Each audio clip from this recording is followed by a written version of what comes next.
Well, hello friends, caught me listening to a little audio adrenaline there, man. I'm listening to an old album I used to listen to. I guess that dates me a little bit. I'm calling it an album, huh? It's called Bloom. Man, it is awesome. So if you're into Christian rock and roll music, check out Audio Adrenaline Bloom album. You'll enjoy it. But hello friends, Coach Bob with you today, and today we're going to be going over something that is a little bit controversial. I had someone send me a message. I'll see if I can't drop an excerpt of that message up here somewhere, talking about he wants to get his girlfriend or wife to ride with him, but she's afraid. She's afraid of the safety of motorcycles. Are they dangerous? Is she going to die if she gets on one? That sort of thing. That's a very common question. You know, I have friends, and I've got a good friend of mine. I won't say his name, but you know who you are when you watch this video. He has a wonderful wife who is terrified, mortified of motorcycles, and will not get near them. She doesn't want him riding them. I'm on him to buy one to go ride with me. But, you know, it's one of those things to keep peace in the household. Not that he's allowing her to bully him around, because he's not. I mean, she really is afraid of them, and he loves his wife, and he doesn't want her to live in a constant fear. You know, I have another friend of ours who is one of our swim coaches. She has I think it was her brother and father who sustained severe injuries on motorcycles. One of them might have even died, and every time she sees me on a motorcycle, she says her heart just palpitates, you know. So understand the fear, the phobia of riding motorcycles is very real. So gentlemen, you might want to watch this before getting your girlfriend in here, because I'm going to tell you some hard truths and some honest things that will make you feel better, and some things that might not make you feel any better.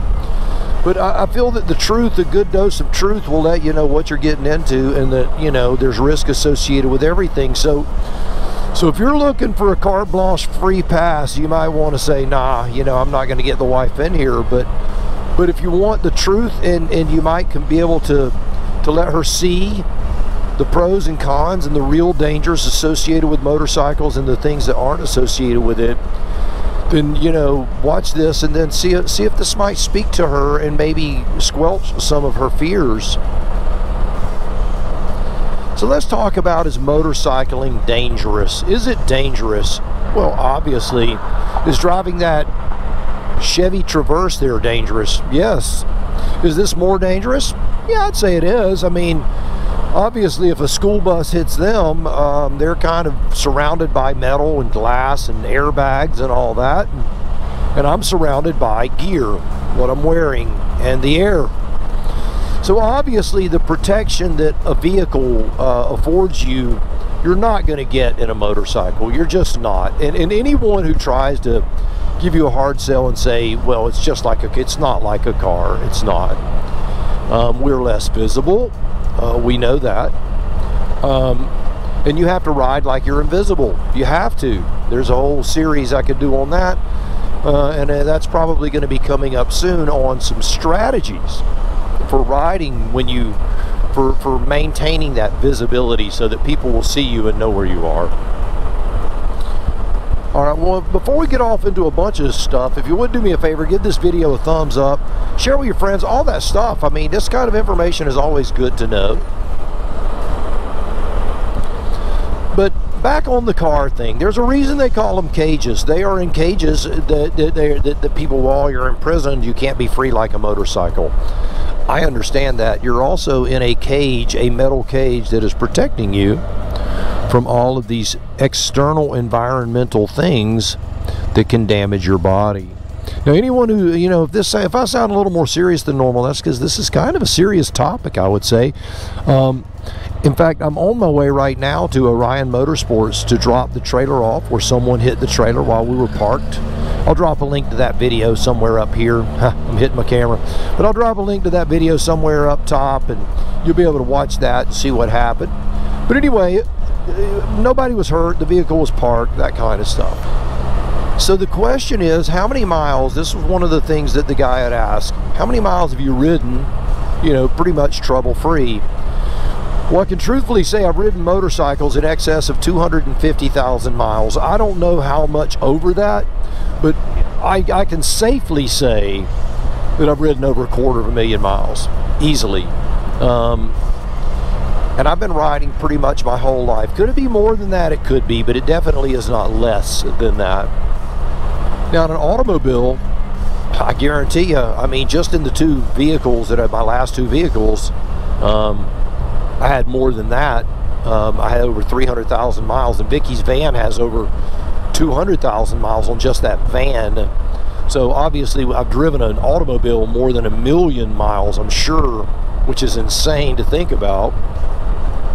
So you put in a lot more miles in cars than you do on motorcycles, and when you start looking at the ratio of the miles driven versus fatality, obviously the fatality rate on a motorcycle is going to be around, you know, 10 to 13 times higher. It just is. Now, there again, 10 to 13 times higher, what does that mean? How do you quantify that? Well, that's pretty difficult, and quite, you know, just being quite honest. Over 50% of accidents that occur on motorcycles are with people that are in their first 5 months of riding. So that's not just fatalities, that's just overall motorcycle accidents. So over half of the accidents are people who have been riding in the first 5 months. That's pretty startling statistic when you start thinking about new riders. Another thing, large number, and I'll drop the percentage right up here, and maybe even a pie chart up here and there. The percentage of accidents that only have one vehicle involved, in other words, you, the motorcycle rider, is really, really high. And most of those involve speed and alcohol. Alcohol involves an enormous number of motorcycle accidents. I mean, it's insane. Here's the percentage right here. It's crazy. And the motorcycle culture just continues to perpetuate it and perpetuate it and perpetuate it. It's almost like they want to kill their clientele, you know. We're going to have a bike night over at the Harley dealer. I'm just picking the Harley dealer. It could be anywhere. It could be at the CanAm dealer. It could be at the Suzuki dealer. We're going to have a bike night. We're going to have bands and kegs, and we're going to party, and it's going to be awesome. And then everybody's going to hop on their motorcycle, you know, tanked up and go for a ride. That's how people die. It's just how people die. Now, I'm riding right now. You can see this guy, you know, came over abruptly. I'm riding pretty cautiously. There you go, you got guys jockeying for a position. There's cars everywhere. I'm being very cautious of the fact that I only have one functioning brake light on my trailer because it was hit and the left trailer light is knocked out. So I'm having to be careful with that. But if you were to ask me, do I feel unsafe? Do I feel like I am in grave danger? No, I don't. I feel just like I feel when I'm driving a car. I'm driving carefully and cautiously. I'm paying attention to what I'm doing, knowing that most accidents occur with inexperienced riders, which I am not. Most accidents occur while drinking, which I am not. Most accidents that have fatalities involved, half of them involve not wearing a helmet, which I am wearing a helmet. Most people don't wear all their gear, which I am wearing all of my gear. Thanks, man. So there's a lot of stuff that I have done to lower my chances of being severely injured or killed on a motorcycle. One of the best things you can do is just stay sober. Man, staying sober is a big one. The other one is just simply slow down. Slow down. Don't get in such a big dadgum hurry. And then the other thing is don't drive distracted. You know, you just don't drive distracted because there are distracted drivers out there. So here's another question that I've gotten. Have you ever been in a motorcycle accident, Coach? Well, I guess it depends on how you define a motorcycle accident, but on how many. Is a motorcycle accident every time you drop your motorcycle while riding? Then yeah, I've been in a bunch. When I was riding dirt bikes, I mean, you ride aggressively, you're doing stupid things, so you're dropping the bike often. If you're doing off-road stuff where you're involved in sand and rocks and mud and whoops and jumps and all that stuff, you're gonna fall. Just gonna fall. That's just part of it. If you were to ask me how many accidents I really consider real accidents, You ready? One. Yeah. And guess what? It was my fault. Well, I say my fault. It was mine and my buddy Jackie's fault. We were riding around and being stupid, rapidly passing one another and, you know, slamming on brakes and popping wheelies and doing stupid crap. Long time ago, y'all, in another lifetime. I was wearing a helmet, but I was wearing no more than, you know, an aviator jumpsuit. That's what a poor guy in the South wears in the wintertime, is an aviator jumpsuit, because we lived in a military town, so at the surplus store you could pick them up for 20 bucks and they were pretty warm. But we were out riding and slamming on brakes and popping wheelies and being stupid and that sort of stuff, and Jack got in front of me and slammed on brakes and I was behind him, and when I veered off to the right to miss him, my left side hit his right side and we hit hard. We hit real hard. I was probably doing 70 when we collided. He was pretty much standing still. He fell over. The fall over didn't hurt his motorcycle at all. And then I, of course, was doing around 70. I'm on the brakes trying to control the bike, not slamming on brakes because that'll kill you too. You know, I went off in the grass and slid sideways and all that stuff, and managed to control the bike back up onto the pavement and maintain my calm. And it was fine. Was I injured? Yeah, I was. My left side looked like somebody had beat me with a baseball bat, basically from my foot all the way up to my dadgum ear. And his right side looked the same way. Both of our motorcycles were damaged. Back then, this was, oh my goodness, this was probably 82, 83. Yes, 1982, 1983. So that gives you an idea of how long it's been, where, you know, I've ridden in hundreds of thousands of miles. I would say that pretty much speaks for itself. I know that I'm not immune to anything. I'm not stupid. I don't take it for granted. I don't think that I am invincible. You know, I'm constantly checking my rear view mirror. I worry way more about getting hit from behind than I do me running into someone. I'd say drive defensively is one of your biggest things that you can do. You know, looking at this car in front of me, for example, and I do this all the time, you know, you can see there's a big giant glass screen on the back of this automobile. And if I'm looking at this vehicle, not only can I see its brake lights, I can see the brake lights of the vehicle in front of this vehicle. I can see through that big glass window, use all of the information. Like right here, I have 3 cars converging. Normally right here, you know, like right now, I can see the vehicle clearly through the glass in front of me. If I'm behind a big box truck, I like to get away from those guys. Not because I have a problem with box trucks or vans. I want to be able to see what's in front of them. It's important to me. Now, minivan, normally you can kind of see through those too, unless the window is like super, super, super dark. It can be difficult to see in inclement conditions. But I can see the brake lights of this car, the car in front of him, and the van in front of him, which has a high brake light.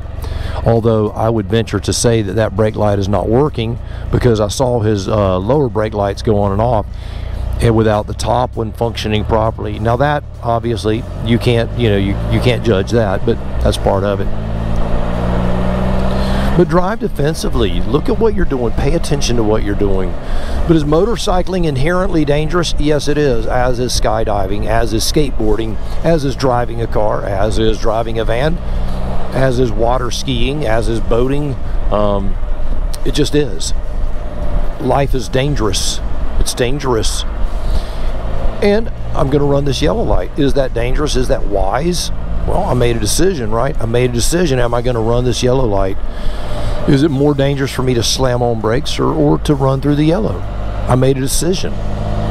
We make conscious decisions.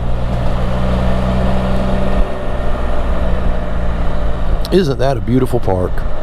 That's Cascades Park. Coach Vic and I are going to go walk around that park this evening. So there's some hard data, and there is some feelings and philosophies on motorcycling safety and dangers. Now, if you're riding a Spyder, I'm going to tell you right now, it's definitely safer than a motorcycle. You're more visible, and you're not going to fall over. But the visibility, I think, is the big plus for the Spyder. It is highly visible because of that broad front end. So, you know, there's no real statistical data that I've been able to see that has a breakdown between this type of vehicle versus, you know, a traditional two-wheeled motorcycle. We're just kind of lumped in there with them. But I would think that this is more highly visible than, say, a Tri-Glide. And the Tri-Glide, which I think is a wonderful machine, is more visible from the back than this is. Most people worry about someone pulling out in front of them and T-boning them and not being able to stop. And I think that's where the Spyder excels, with that broad front end with those lights up there. It makes a big difference. I mean, and if you really hyper light your motorcycle, which a lot of Spyder guys do, I mean, it looks like a freaking spaceship coming down the road. You can't miss it. If you do, you're blind. All right, well, there you have it. A few thoughts, a few feelings, some hard data.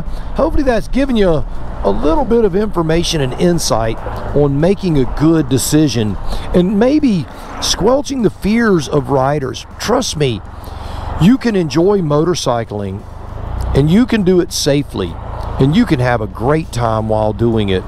The closest that Coach Vic and I have been is on this Spyder. I'm just going to tell you, it's a relationship builder. It really is.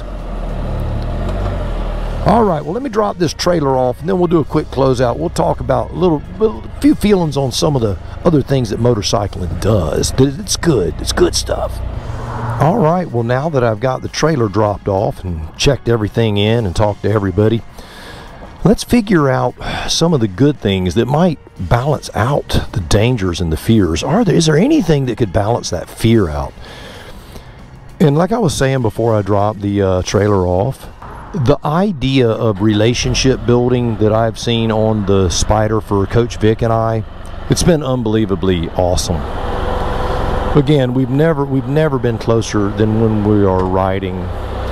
You know, one of the phrases that I hear a lot with motorcycling, and you'll hear this a lot in motorcycling, wind therapy, you know, and I laugh at that phrase. I do laugh at it. I think it's kind of funny because it's so used. I'm gonna get in front of this dude here.